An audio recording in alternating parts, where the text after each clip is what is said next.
keeping things open and fluid to the extent reasonable. You can't leave it wide open. Yeah. But pushing the team, believe that you will replace your basic function in a few minutes. And then you can start getting into what can this really do for us? Welcome to RevOps Champions, a podcast designed for revenue professionals looking to advance sales and marketing initiatives through the role of RevOps within their organizations. In each episode, we feature leaders who are leveraging technology to drive operational efficiency, revenue, and improve the customer experience. Listen in and learn how to become a better RevOps leader within your own organization. Let's get started. I'm very excited today for this episode of RevOps Champions to welcome Scott Sanis of SEH. Scott, would you give us a quick introduction about who you are and what you do at SEH? I will. Thanks, Brendon. I'm the director of strategic growth. I was put into a new position after 21 years with the company into this director of strategic growth. I'm also the business champion for our implementation of HubSpot. By a little bit of background, I'm a civil engineer, which is an unusual path to get to this point in.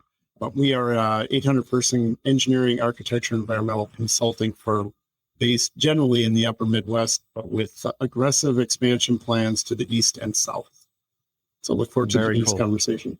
Yeah, thank you, Scott. Thanks again for being here.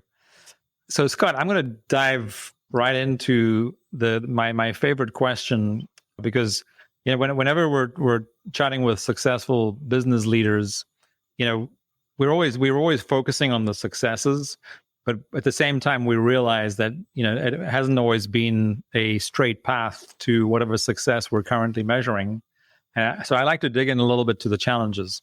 So, Scott, what was the biggest challenge that you were planning to overcome when you started down the path of aligning and integrating all of your client-facing, people, systems, and how long ago exactly was that? Well, we've been down the path with Dynamico. I was trying to recall the time frame, but I think by the time we get to November, it'll be almost 3 years from the initial meeting through some of our assessments and then into ultimately a commitment that involved me vetting additional potential client CRM systems. And we went live a year ago, July 1st. So we are almost 365 days into a full live implementation with 350 active users in the system. So it's been a very busy 12 months for us so far. Yeah, I can definitely back you up on that. I mean, but again, it's what I like about what the stats that you just shared of the timeline is, I think when a lot of businesses first, make the decision to digitize their business or to implement a CRM or implement whatever they're calling that big implementation, to essentially bring their technology stack and their operating efficiencies to the 21st century, they often underestimate how long it's going to take, because again but it's like when you do anything for the first time, you don't know what you don't know. So thanks for that level set. Yeah, well put. And we didn't. This has actually been a journey that I think has been surprising in its scope and scale and impact now. Whereas we set out just to implement a CRM, we were tracking client information actively in Oracle, which I consider to be a fairly miserable vault of a software package to do such activities in. And the intention was to get a tool into the hands of our client-facing staff to start managing client relationships and deals and pursuits. And we have taken it much, much further in the implementation and have plans that will take us at least through another year going forward. Right. Yeah. No, thanks for sharing that. And again, obviously, working with SEH from a Dynamico perspective, again, with almost, you're almost like an ideal sort of client, use case. But even in a situation where you are so committed to doing this, it still takes a lot of time, because again, you don't realize the impact across the business, cross-functionally, and how many people you need to bring along on the way. And again, I'm guessing you'd probably say that you're just getting started with that, right? Very much so. And what we realized fairly quickly is we replaced the basic functions that we were intending in Oracle within about the first 15 minutes of implementation.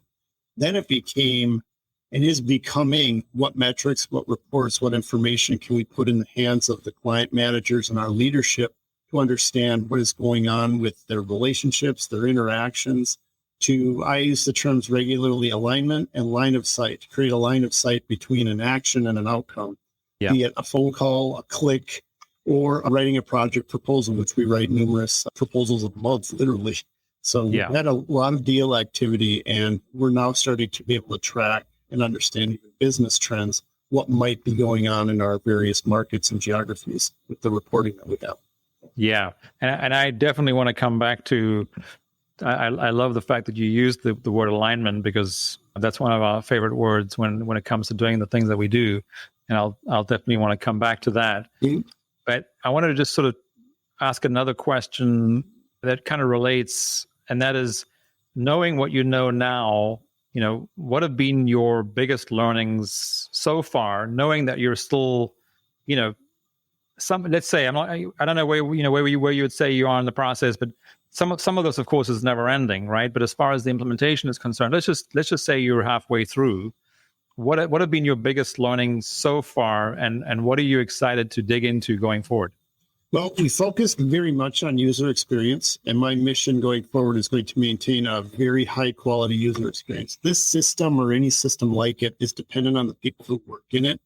And if we've made things cumbersome, if we've made our data collection efforts try to fit specific niche activities or very discrete reporting, they'll just ignore it anyway. So we're working very much with a group of volunteers, enlisted volunteers, where we focused on user experience.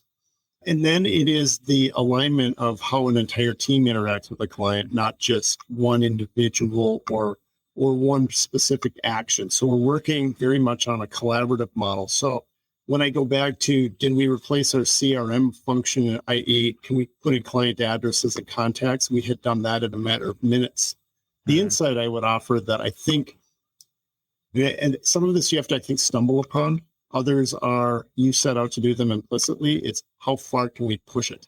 Yep. Meaning the innovation that this offers, because we, as I said, we replaced the basic function within minutes. And now it's how do we stay ahead of our competitors and even what the technology offers in integrating all of this together. That's where the exciting part for me is. Like, what are the business opportunities in this? And I don't think we were thinking anywhere near large enough in mapping and putting together some of our early parameters. Yeah. We focused on replacement, not on extrapolation or launching much further ahead. That makes sense. What else you would learn? Yeah, absolutely. Yeah. And the whole user experience, the fact that you now realize that user experience is probably the most critical thing for this to be successful. Is that something you were thinking it would be going into, or was that something that you've learned along the way? I expected it to be something we wanted to do early on. And I always asked the question, why do we need this piece of data?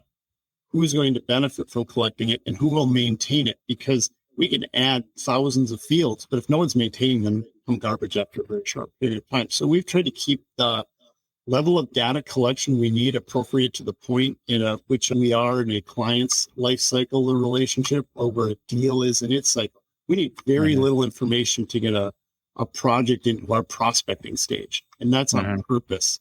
We just want people to put the deals in there so we have visibility of activities that we should be going after, might be going after, or things that we're saying no to that maybe need a bigger strategy and we should be going after them, but we didn't see them before. So we've kept that very, very light. And as we move through our various life cycles, we ask for more information. I'm not getting any pushback on, hey, why do you need this? Or I don't want to enter that data. We've kept it. It's not a punitive system. It's an invitational approach. Right. Yeah, and of course, you're mentioning all these really important things as we go. You were just talking about data collection, and then of course visibility, and which visibility again comes back to the fact that if you're not able to measure something, or if you're not able to see something, how do you measure it? And if you're not able to measure it, you don't really know what it is that you're doing. And that, of course, comes back to, the effectiveness of your reporting and knowing whether you're you're actually aligned with your business, your business objectives along the way. Well put. And a lot of what I'm learning, and I'm pushing myself quite a bit on this when we talk about the innovation, we replaced the basic metrics. We were able to rebuild the reports that we were used to, which are important for adding credibility. Our leadership has been very complimentary that they are seeing the data, that it has high credibility and it matches. We still use Oracle for our project management and billing system. And the systems match within a couple of percentage points, which is even more accurate than I had expected, which allows them to hold their staff accountable for making sure that the information is forward-looking and adequately accurate for them to guide everything from workload to pursuit activities and pursuit expenses, the whole suite that comes with it. So that credibility has been important as well as the information that we're getting in there. Right. And that's, and would you say that you pretty much have everything that you want, that you could integrate right now, that you have it integrated, or do you still have more to integrate across your systems, like sort of customer facing as well as back office systems? Well, there's a few things. So we're looking at, going back to the previous question, we're looking at what metrics we should be using, not the ones that we have been using. So we are built to do certain things and we report on that. Now I want to look at what should we be doing? How are we integrating the activity in our website, our email campaigns, all the way through a client lifecycle and interaction to make sure we're maximizing on the right opportunities, most of which we couldn't see or connect previously. So we're about to bring, in fact, we just did it last week. We brought our content management. Our website is now fully in HubSpot as well. So we are pushing all the chips into the client-facing relationship, all of them to the middle of the HubSpot table, and happily so, quite honestly. I think the more we can get there, the better. There are some other things we may even get into from early client billing activities that I have not explored in any depth, but just a lot of frontiers we can get into. Yeah. So, and you mentioned the website, that you just recently moved, at least version 1, I'm guessing, of the website to HubSpot. Is that something, again, that was on the cards from the very beginning, or is that just something, again, that you realized over time made more sense to bring everything into one dashboard, essentially? Well, this is the moment of reaction, quite honestly. We know we needed to get off of our previous platform because they will cease support by November. What we didn't know is they were actually going to cut off support starting in May, so our timeline got crunched down to a couple of weeks rather than months. And what my push is going to be to make sure we obtain the innovation that we were looking for, not just that we replicated our previous website onto a new platform, that we actually, what is a forward-looking, ideally AI to some extent generated website that interacts very much like an Amazon. I've challenged our team to take the approach that when someone clicks on our website, presume we can do anything they need us to until proven otherwise, rather than making them look for the services that they might need. Let's use it as an education and a connection opportunity. So that's just one example. The other that we are just about to kick off, in fact, we get a meeting in an hour, is to talk about our voice of the customer. We used to do quarterly surveys at a 50% revenue delivery for our clients. I'm learning, and have learned from Dynamico's team, that we should be surveying them with one or two item surveys at probably 5 or 6 different points in our relationship, so we can understand who's truly engaged, who's promoting us, and who's concerned, so that we can capture problems much, much earlier. Yeah, there's just the tip of the iceberg on a couple of the things that we're working on right now. Yeah. Well, I'm not sure if I ever shared this with you, and I mean, the people listening have probably heard me mention it a few times, but it kind of comes back to what we were saying earlier, where a lot of our clients, sort of going back, let's say about 4 years, when we started doing these full stack implementations, when these businesses came to us, they were coming to us to improve their internal operating efficiency, right? And we were more than happy to make that happen, because we knew that we could do that. But what they weren't expecting, and we weren't really thinking about, but became potentially the biggest value in addition to that internal operating efficiency improvement, was that you talked about the voice of the customer. So one of the things we helped a lot of these clients introduce was NPS scores and things like that. to see how satisfied their customers are, and their customer satisfaction, NPS scores were just going through the roof in the correct way. So starting off at maybe 6s and 7s and going up to 8s and 9s, and that we just found out by doing the sort of the follow up, and as we continue to optimize these systems for our clients, obviously we're checking in whether it's once a month or once a quarter to see, again, kind of like what you and I are talking about, like what have you learned in the last month or 90 days, and of course we started realizing this was happening. So as we were building these efficiencies for the internal teams to become, more efficient and faster and better at what they did, they were improving the customer experience at the same time. So I love the way you sort of brought that in with now the fact you're going to be doing these voice of customer surveys, just to see, again, what you learn from that and how that ties back. Because I think a lot of businesses don't see the connection between having a fully integrated tech system that supports your processes and how that essentially translates into customer experience. Well, and when we talk about customer experience, there's a lot of elements to that. And my lens in general, based on background and desire and task with my position, is bringing more of the ideal or right customers into the pipeline. And the pipeline meaning getting them to our website, getting them in front of our business development staff. I mean, I fully believe at some point some human needs to talk with another human, but there's a lot of work we can do up front to make sure they've had a great experience getting to our front door even before someone makes that phone call. And so then tracking them all the way through the life cycle. And then we are targeting larger, more complex both pursuits and companies. Entities that are too large, that have hundreds of thousands of people, if not the dozens and dozens of who could make decisions to hire us, but are in effect strangers, even though we've already crossed the threshold and are working with someone within their company. So capitalizing on that and accelerating that cycle using the digital tools that are available to us now is very, very important. And it will breed inefficiency. So rather than making or having staff make cold calls and getting ignored, we can start tilling and maturing a relationship before someone's even touched base with as I said, a live human.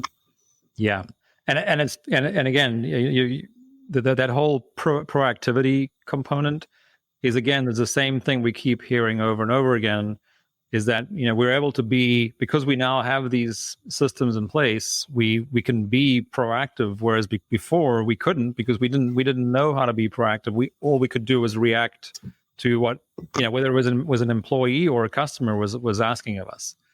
So, yeah. The other element that I'm tasked with for this our fiscal year starts on July 1 is how do our relationships work with our clients? Oracle allows you to assign a deal to an individual company. We've now got functionality that allows us to assign a team of companies, which many of our pursuits are not always direct pursuits of ours. They're helping a teaming partner or another relationship where there may be anywhere from 2 to 5 companies on a larger pursuit. But we're seeing the cross connections between a firm that we team with, maybe perhaps in our Denver office and also our Minneapolis office, and can bring them to our Milwaukee office because we now have that visibility. It was impossible, literally impossible to do that before without having a human that knew just simply who we were working with, which you couldn't have perfect knowledge. And certainly, as you and I, Brendon, have talked, it's not scalable. So what I see now is scalability. That is one of the things I'm very excited about. In addition to the efficiencies, it's scalability. Sure. Yeah. Again, because, I would say 80% of the stuff can be done, manually. The question is just, well, if it's done manually, it's going to take a lot longer, right? So for example, if doing it manually or in an analog fashion, the way to do it is you say to a person or a team of people, go and find this information that we need. And when you find it, come back, and then we'll take it from there. That could be days, it could be weeks. And the question is, what are those days and weeks costing you, not just in customer experience, but in revenue, right? And anyway, so these are all the things that we all learn as we go and do these things for the first time. Well, and what you talk about is the inefficiency of, we hope the right person calls the right person at the right time.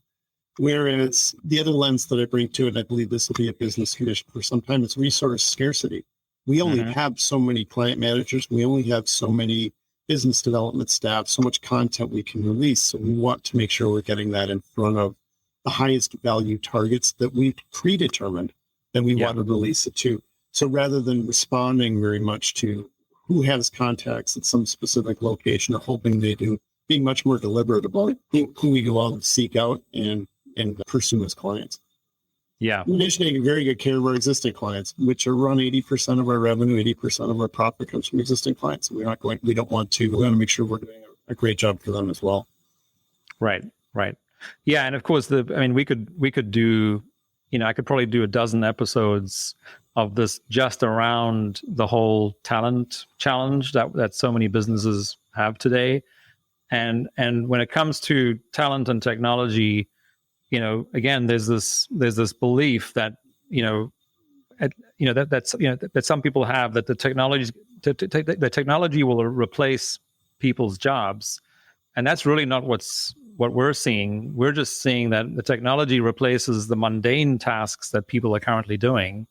And then they can focus on the things that are of higher value that need to be done by a human. And in fact, we just had another client testimonial come in yesterday, a very nice video and they're only about 4 months into their first project, and they've already saved time equivalent to 3 full-time people. Wow. And it's only worth mentioning because they're struggling to find those 3 people, and now they don't need to because we've been able to automate all those tasks using technology because it's, to your earlier point, it's possible today to do that. Right. It is. And it's also, like I said, getting more out of existing talent and systems than we could before. Reflecting back on one of your questions was, are we going to integrate this with our Oracle system and some of our other databases?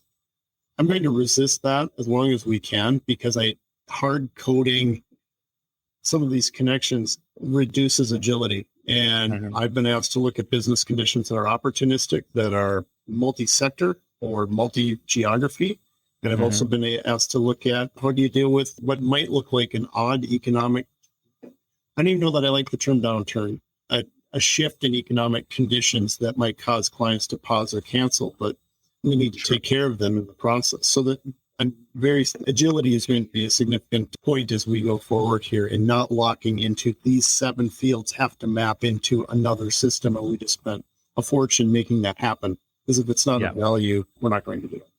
Yeah, no, I like the word agility almost as much as I like, of course, one of our favorite words is dynamic, which of course is at the root of our name. So, because Dinámico is a play on the Spanish word for dynamic. So, and I think, you can often use agility, and dynamic and, interchangeably.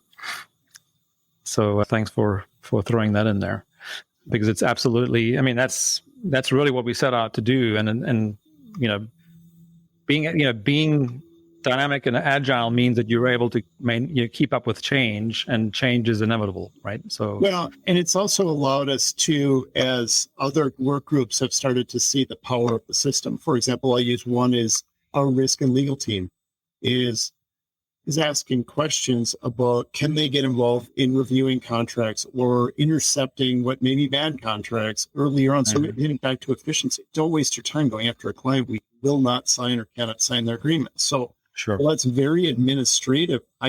We have been able to map out through HubSpot, through the power of the system, that we can send them notifications when a certain type of client or a certain dollar value is even being considered for pursuit, and intercept that much early on. Don't waste anybody's time, which also increases, is another element that we've talked about, or you and I have talked about, Brendon, is how do we measure and track the internal engagement of working in a system that people actually enjoy working in?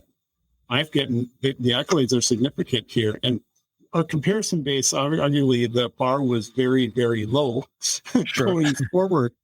But I found it fascinating as a business owner, and I never envisioned people would do this. They've actually explored what more the system can do for them in their client and deal relationship. I can't imagine going into a very cumbersome ERP and asking what more it could do. You're doing minimal. Whereas in this case, hey, can I make phone calls from this? Yes. Can I set up meetings from this? Yes. So we're actually allowing them, as I've chatted as well. We did what I would call about an 80% build. We're letting the users shape the rest of the 20%. We did not try to get this perfect, and it will never be perfect, nor will it be done. But we did not try to map 100% of a system. And I think that was advice well taken from Dynamical. Let's just go live and adapt. Well, but I think also to your credit, I think that's where your engineering sort of, chops come through, because that's essentially how every business should be. And it's very difficult for those of us who grew up with failure being a bad thing, unless you were an engineer. Most of us believed that failure was bad, and of course, as we live now in a predominantly technology-driven world, which is essentially driven by engineering, we're realizing that in fact, failure is what leads to success. Which again, it's paradoxical, but I absolutely believe that these systems, you can do so much with them, but again, bringing people along on the journey is so critical, so that they're part of building that. And kind of back to, what you were just talking about earlier, this has been one of the other, I think, big ahas for us. And of course, it's become that much more significant right now because of the talent shortage, is, we know what's happening across barbecues on the weekends and people meeting up in bars with friends and in the evenings talking about their work, and how people are starting to leave companies to go to other companies just because they have better tools to do their jobs. And again, to your point of like, when you have a system like HubSpot in this case, and there are others that are just easy and beyond easy, actually almost pleasurable to work on. I mean, that suddenly becomes a very powerful thing if you are trying to attract people from companies who don't have fun systems to work on. Right. I can't argue with that at all. I hadn't thought about it, but I do know that in changing jobs, which I only do every couple of decades, apparently, I went from a Microsoft Outlook package at my previous employer into a very cumbersome email system that we just shut down about 18 months ago. And it was horrible to lose functionality. So I can understand where that would be a significant recruiting tool, putting you into this job. And by the way, you're going to be able to see what your colleagues are doing. You're going to be able to see what marketing is doing. You're going to be able to see a lot of the client interaction, which will help you succeed much faster than if you've had to build an instant network. We did our implementation through COVID, which is fascinating all by itself. And so we are still adapting to what the new normal is for client management. And that's why I talked about agility. I talked about this will not be done for some time, if ever, because of that. We don't know what a client relationship. If we're actively working with someone, it's very easy to maintain a client relationship, check-ins. But a lot of my job, I'm tasked with the growth. I'm tasked with taking that exponential growth and bringing it forward. And that's going to come from clients who don't know us, who are questioning, where do we fit within their life cycle and services? So there's a lot of pieces to my job, in addition to making sure that we maintain stability and engage clients and staff in the operations of delivery. Yeah. I mean, like I said, we could, I could do a dozen episodes just on this topic, but I'll try not to get Maybe stuck that there. in another session. Yeah. I will get you back another time. So, Scott, you and I have we've had a few conversations in the last few months, and the three things that stand out to me from what you've shared with me in these last few months were, and you've already mentioned this one once today, and that is number one, what you call client lifecycle, which again, I think we have a different term maybe for the same thing, but I want to unpack that a little bit. The second one is the already game-changing power of access to data. Is something you've already alluded to just a little bit ago, but maybe if there's more you can talk to on that one. And then the third thing is the potential ROI of what this is all going to mean to the company, in this case, SEH, which you either went in knowing that you were going to get a certain ROI, or what you think now is a more realistic ROI if you even think about it? So again, if that last one, if you want to speak to it, you can. If not, that's fine. But let's start with client lifecycle. What does that mean to you? Well, for me, it's the entire life cycle from the time a client thinks they need a service, and most of them know what they need to buy. So we're not creating a market. Sure. They have a solution. They have a problem that requires a solution that they believe we can offer, or we have a solution we believe they will need for whatever reason, and they get dropped into. So everyone's seeing plenty of funnels in their life, dropping things in the top and squeezing them down, and hoping they come out as revenue and profit on the bottom. But a lot of our efforts were very disconnected. Marketing communications released its content, but there wasn't a business development staff totally ready and queued up with wow, you're handing me a mature lead for someone who wants to buy our product. I want to make that phone call. So there's a disconnect there. And then the delivery mechanisms weren't completely aligned. So we're using that client lifecycle model, which I'm keeping very simple, just to show how we piece things together, so that the meetings that I'm setting up literally yet today that will occur in the next couple of weeks are, why are all these people in the room? I've never had marketing in the room. Well, marketing is now part of your sales team. Business development is now part of your client service team. Operations is now part of the marketing team. We're all bringing visibility to that client relationship, and we all play a significant role. Ideally, I want to get to the point where we've tied metrics and even financial rewards to everybody in a team, rather than a single point of contact or individual who's incentivized. So it's around the alignment. I have a couple of initiatives to take us into other states that I am leading.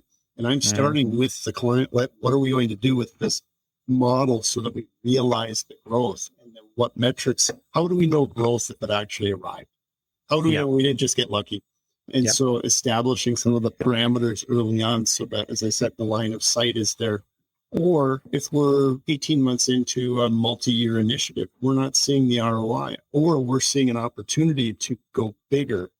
Being able to truly have that information at our fingertips in a report format, a graphic format, that allows our leadership to say, yes, this looks fantastic. I get calls from our CEO regularly. He's one of our power users, asking me questions. I'm seeing this. What does this mean? Or there looks like an error in the system. Why? And I'm able to explain that with very limited effort, which is making the system very powerful for decision-making, and also calming fears, if you will, and also, shining a bright spotlight on things that are going well. So that was a very lengthy answer, but it is this idea of end-to-end client life cycle. I don't even know that I'm trying to figure out if I want to use a different term, because a cycle implies ends. And I don't know, they don't necessarily end, but there's a although, as you know, we think of it as a cycle too, or which we call a flywheel, right? Where you kind of wrap, and I know you use this as well as part of how you think about this, but what I like about how you think about these things is you're just trying to simplify them as far as you can, so that it becomes as easy as possible for the teams that you're trying to bring along on this journey to just keep it really simple and not like over-engineer what it is that you're trying to do. But I would say, the way you explained your client life cycle, I think, is very similar to the way we think about, you put the client at the center and you wrap marketing, sales, and customer service around them. So the teams, the processes, the data that flows, is always flowing around the customer through those three teams. And a lot of it has been applying a language to what we're seeing. Others is actually graphically and backing up with the system, representing what I've already known because of the work that I've done here, as well as many others. So it's like, I don't want to even remotely represent, I do this on my own, but a lot of it is this, how does it all fit together? And I don't use buzzwords. I use things that people know. I use roles that people understand. I use things that they've seen. Because if I had started this process out a couple of years ago, and said, we're going to do a revenue operations implementation, that probably isn't the starting point. It probably would have been, we can't take that on. We've got 17 other initiatives in front of you. Whereas now we're able to just continually bring this forward. Look at what we now have for data. Look at what we now have for metrics. Look at what we now have for opportunities, and allowing the credibility of the implementation to build on itself and then take advantage of what we can do more of. I'm adding sales seats, for example, this coming year because I've demonstrated the value in the ones that we did pay for last year. Very simple conversation at that point, once you've proven it. Yeah. Again, I love that approach. Again, that's sort of, I guess I think of it as an engineering approach where you just, you test, and if it works, you just do more of it. I love that. So you opened the door. Thank you for one of our favorite terms around here, and which is of course why the podcast is named RevOps Champions, and that is revenue operations, or as we abbreviated, RevOps, and which is, again, I think the reason it became a term, and I completely agree with you that if people haven't heard it before, it's just going to, it could be more complicating than it needs to be. But you and I have obviously talked, about revenue operations and how we think about it as a go-to-market model, which we believe essentially can become a differentiator and a competitive edge in the market if you do this. So I guess maybe we should start with, now that you and I have spoken about it, you've done some digging. How would you summarize RevOps at this point? Well, what I like, going back to the words you've already heard me use, aligning, efficiency, agility, line of sight, and connecting. And I use the client lifecycle because this to me is our entire front end up to the point of booking, and even after booking, client relationship management system. It truly is intended to do all of that. So what is revenue operations? It is bringing all of those things together. HubSpot is just a tool in the background. It's what we're doing with it is actually the important part. And we're trying to accelerate the pace at which we bring in work. Our deals are converted into revenue. We never had an acceleration or a deal velocity metric that we could even remotely apply because we weren't seeing deals early enough to even start working with them. We write proposals, I would say, and this is one of the initiatives for the coming year. We write a lot of proposals that cost $3,000 to $20,000 a piece without fully understanding if the client is ready to buy from us or not. Are they engaged? What is the reconnaissance that we've assembled in order to bring this in? So we're able to start bringing line of sight to that and saying, this is a client that is actually right for it. In fact, we should probably invest more in the proposal to win it. Or this one is not ready. We're able to see that based on client interaction to some extent, but learning what steps, what actions bring about the most efficient and desired outcome is one of the things we'll be doing going forward. As I call it, RevOps to me is taking HubSpot for a ride, truly accelerating what it does for us, but it's really about the people and processes. That's what much of my effort here. HubSpot's just going to occur in the background, and we're going to adapt and tweak it. But it really is about people and processes and the technology all working together to grow a business. And my task is very simple: grow our business substantially. Yeah, that's great. I mean, that's exactly how we think about it. And it's for us, it's a bit of a journey that we're of course more than willing to go on with our clients, because again, the human, it's human nature. When you have a business challenge, in this case, we're just keeping things in the B2B world, even though it's just as relevant in as when we're consumers or in the B2C world. But when you think you have a problem with whether it's marketing or sales or silos or whatever it is, and the great thing about companies like, one of the challenges with amazing companies like HubSpot and others is that their marketing is so brilliant that it's almost like you can just plug them in and you'll start seeing results. But to the points you just made, where we have to put on the brakes with our clients often is say, there are three things that have to be, and this is where I'm going to use the word that you use, which is alignment, because that's exactly what it's about.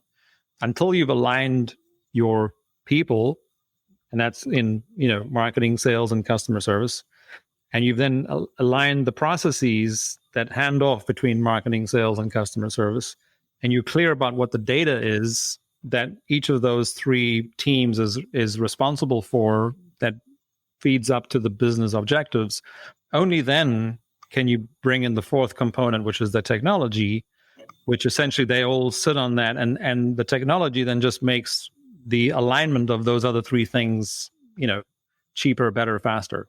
It is in a lot, and we knew this would be an intended, although not totally explicitly stated outcome. It's creating a sales-focused or growth-focused organization. Mm-hmm. So it is a cultural transformation by giving them a tool that resides in the background that we want.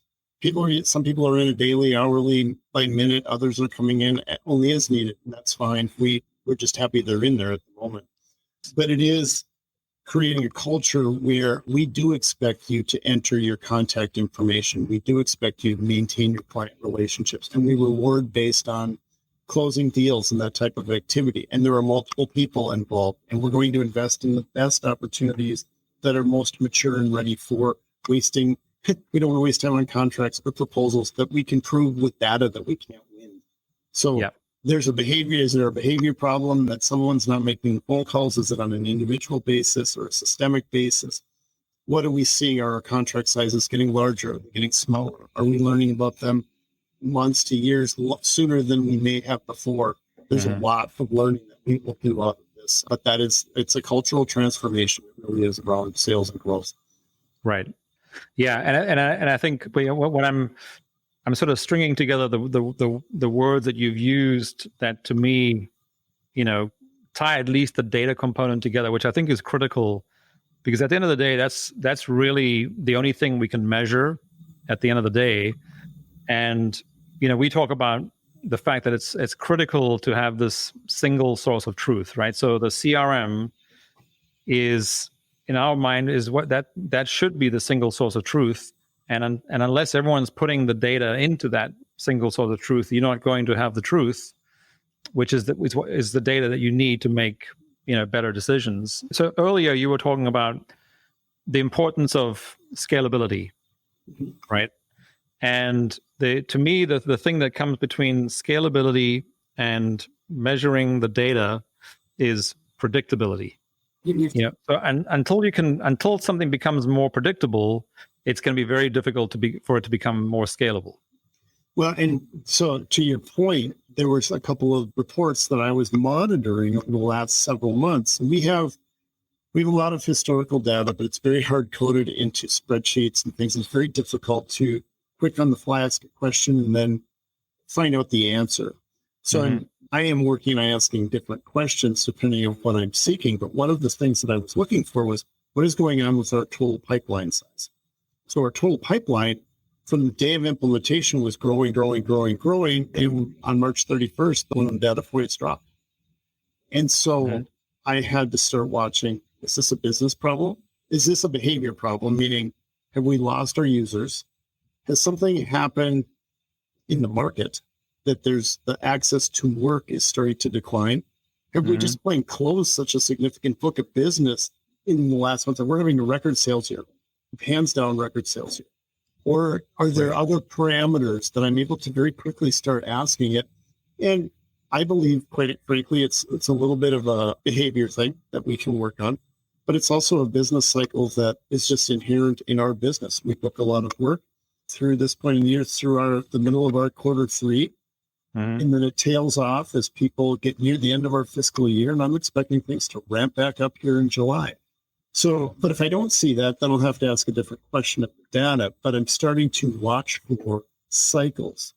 I'm seeing things around close dates. I'm seeing things around deal size that were possible to see because you can ask questions of the data so quickly and easily. I'm also able to start looking at it on a regional basis. What's going on in our various geographies and client types. So it's just fascinating. It's not just fascinating because it's not just a academic exercise. It is intended to guide the business. It's real. Absolutely. Very real. Yeah, absolutely. Scott, how are you on time? I'm about ready to go to the retirement party that we discussed, Brendon. I'm happy to do another session here with you sometime soon.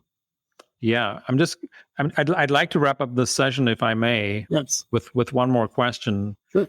And that is, at the end of each episode, I like to ask the question, for as a kind of a takeaway for our listeners, what is the one tip you would give to people listening, and watching?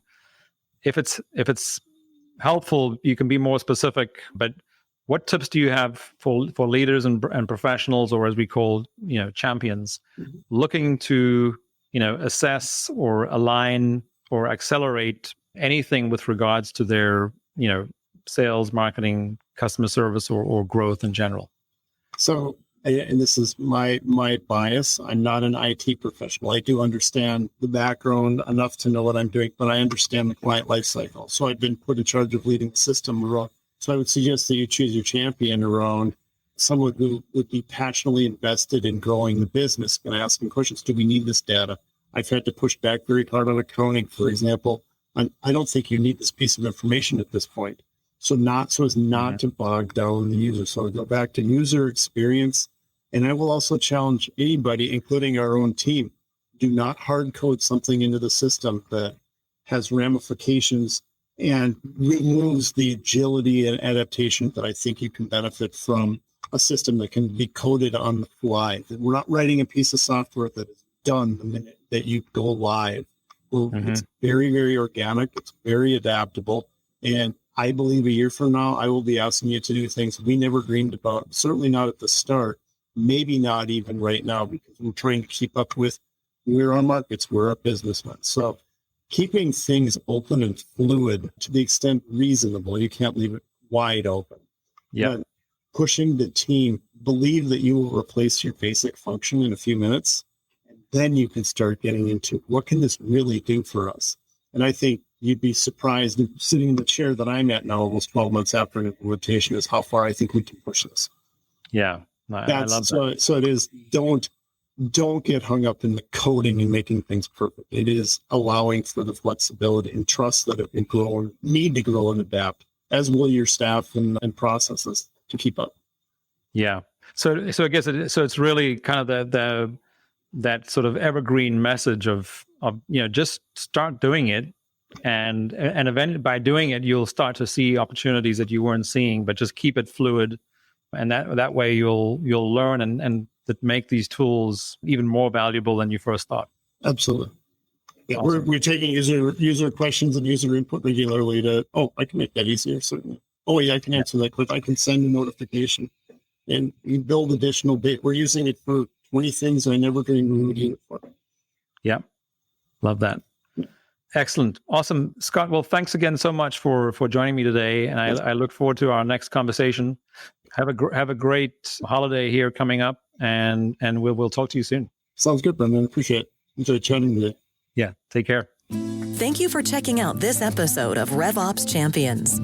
This show is powered by Dynamico, a HubSpot consulting firm, helping businesses level up the technology systems that power their ability to scale. If you enjoyed what you learned in this episode, make sure to follow RevOps Champions wherever you listen to your favorite podcasts. Or visit RevOpsChampions.com to get immediate access to all of the latest episodes.